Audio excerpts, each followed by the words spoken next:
Hello friends, F ഗുരു മലയാളത്തിന്റെ പുതിയ ഒരു വീഡിയോയിലേക്ക് എല്ലാവർക്കും സ്വാഗതം. SIP നിക്ഷേപം നിങ്ങളുടെ സമ്പത്തിന്റെ പാതയിലെ പ്രധാന തീരുമാനങ്ങൾ.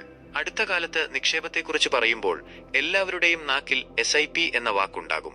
സിസ്റ്റമാറ്റിക് ഇൻവെസ്റ്റ്മെന്റ് പ്ലാൻ എന്നർത്ഥം വരുന്ന SIP നിങ്ങളുടെ സമ്പത്തിന്റെ വളർച്ചയ്ക്കുള്ള ഒരു സുരക്ഷിതമായ പാതയായി മാറിയിരിക്കുന്നു. എന്നാൽ SIPയെക്കുറിച്ച് നമുക്ക് അറിയാവുന്നതെല്ലാം ശരിയാണോ? അതിൽ നിന്ന് പരമാവധി പ്രയോജനമുണ്ടാക്കാൻ നമുക്ക് എന്തെല്ലാം ചെയ്യാം? ഈ ചോദ്യങ്ങൾക്ക് ഉത്തരം കണ്ടെത്താൻ നമുക്ക് ഒരുമിച്ച് ശ്രമിക്കാം. SIP എന്താണ്? എളുപ്പത്തിൽ പറഞ്ഞാൽ SIP എന്നാൽ നിങ്ങൾ തിരഞ്ഞെടുത്ത ഒരു മ്യൂച്വൽ ഫണ്ടിൽ നിശ്ചിത തുക നിശ്ചിത ഇടവേളകളിൽ സ്വയമേവ നിക്ഷേപിക്കുന്നതാണ്. ഇത് ഒരു തരം സമ്പാദ്യ പദ്ധതിയാണ്. അതേസമയം നിങ്ങളുടെ പണം നിഷ്ക്രിയമായി ഇരിക്കുന്നതിന് പകരം വളരുകയും ചെയ്യുന്നു. എന്തുകൊണ്ട് SIP? ഡിസിപ്ലിൻ. എല്ലാ മാസവും ഒരു നിശ്ചിത തുക മാറ്റിവെക്കുന്നത് സമ്പാദ്യശീലം വളർത്താൻ സഹായിക്കുന്നു. Compounding magic. നിങ്ങളുടെ നിക്ഷേപം കാലക്രമേണ വളർന്ന് അത് തന്നെ ലാഭമുണ്ടാക്കുന്നു.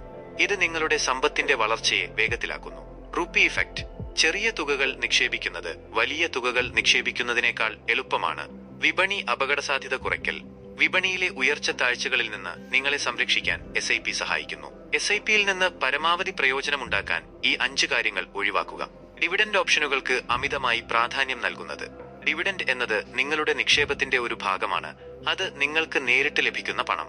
എന്നാൽ ഡിവിഡൻഡ് ഓപ്ഷൻ തിരഞ്ഞെടുക്കുന്നത് നിങ്ങളുടെ പണം വളരുന്നതിനുള്ള സാധ്യത കുറയ്ക്കും. ഗ്രോത്ത് ഓപ്ഷൻ തിരഞ്ഞെടുക്കുന്നത് നിങ്ങളുടെ പണം കൂടുതൽ കാലം നിക്ഷേപിച്ചിരിക്കാൻ അനുവദിക്കുകയും അത് കൂടുതൽ വളരാൻ സഹായിക്കുകയും ചെയ്യും. കുറഞ്ഞ NAV അഥവാ നെറ്റ് ആസറ്റ് വാല്യൂ ഉള്ള ഫണ്ടുകൾ തിരഞ്ഞെടുക്കുന്നത്. ഒരു ഫണ്ടിന്റെ NAV അതിന്റെ മൂല്യത്തെ സൂചിപ്പിക്കുന്നു. കുറഞ്ഞ NAV ഉള്ള ഫണ്ടുകൾ ചെലവ് കുറഞ്ഞതാണെന്ന് കരുതുന്നത് ഒരു തെറ്റിദ്ധാരണയാണ്. ഒരു ഫണ്ടിന്റെ പ്രകടനം അതിന്റെ past record, fund manager, portfolio എന്നിവയെ ആശ്രയിച്ചിരിക്കുന്നു. അമിതമായ റിട്ടേണുകൾ പ്രതീക്ഷിക്കുന്നത്. SIP ഒരു ഹ്രസ്വകാലത്തേക്കുള്ള നിക്ഷേപമാണ്. ഹ്രസ്വകാലത്ത് ഉയർന്ന റിട്ടേണുകൾ ലഭിക്കുമെന്ന പ്രതീക്ഷയിൽ SIP നിക്ഷേപിക്കുന്നത് ഒഴിവാക്കുക. ക്ഷമയോടെ നിക്ഷേപിക്കുകയും ദീർഘകാലത്തേക്ക് നിങ്ങളുടെ നിക്ഷേപം നിലനിർത്തുകയും ചെയ്യുക. വിപണിയിൽ തകർച്ച സംഭവിക്കുമ്പോൾ SIP നിർത്തുന്നത്. വിപണിയിൽ താഴ്ച സംഭവിക്കുമ്പോൾ നിങ്ങളുടെ SIP നിർത്തുന്നത് ഒരു വലിയ തെറ്റാണ്. ഇത് നിങ്ങളുടെ സമ്പത്തിന്റെ വളർച്ചയെ തടയുകയും നിങ്ങൾക്ക് നഷ്ടമുണ്ടാക്കുകയും ചെയ്യും. വിപണിയിൽ താഴ്ച സംഭവിക്കുമ്പോൾ നിങ്ങൾക്ക് കുറഞ്ഞ വിലയിൽ കൂടുതൽ യൂണിറ്റുകൾ വാങ്ങാൻ കഴിയും. ഇത് ദീർഘകാലത്ത് നിങ്ങൾക്ക് ലാഭകരമായിരിക്കും. സമീപകാല പ്രകടനത്തെ അടിസ്ഥാനമാക്കി ഫണ്ട് തിരഞ്ഞെടുക്കുന്നത്. ഒരു ഫണ്ടിന്റെ സമീപകാല പ്രകടനം അതിന്റെ ഭാവി പ്രകടനത്തെ സൂചിപ്പിക്കണമെന്നില്ല. ഒരു ഫണ്ടിന്റെ ദീർഘകാല പ്രകടനം, ഫണ്ട് മാനേജർ, പോർട്ട്ഫോളിയോ എന്നിവയെക്കുറിച്ച് പഠിക്കുക. SIP നിങ്ങളുടെ സമ്പത്തിന്റെ വളർച്ചയ്ക്കുള്ള ഒരു ശക്തമായ ഉപകരണമാണ്.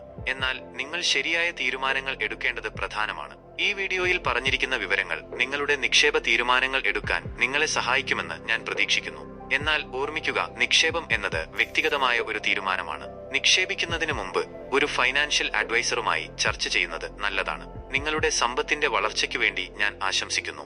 കൂടുതൽ വിവരങ്ങൾക്ക് ഒരു ഫൈനാൻഷ്യൽ അഡ്വൈസറെ സമീപിക്കുക. Disclaimer.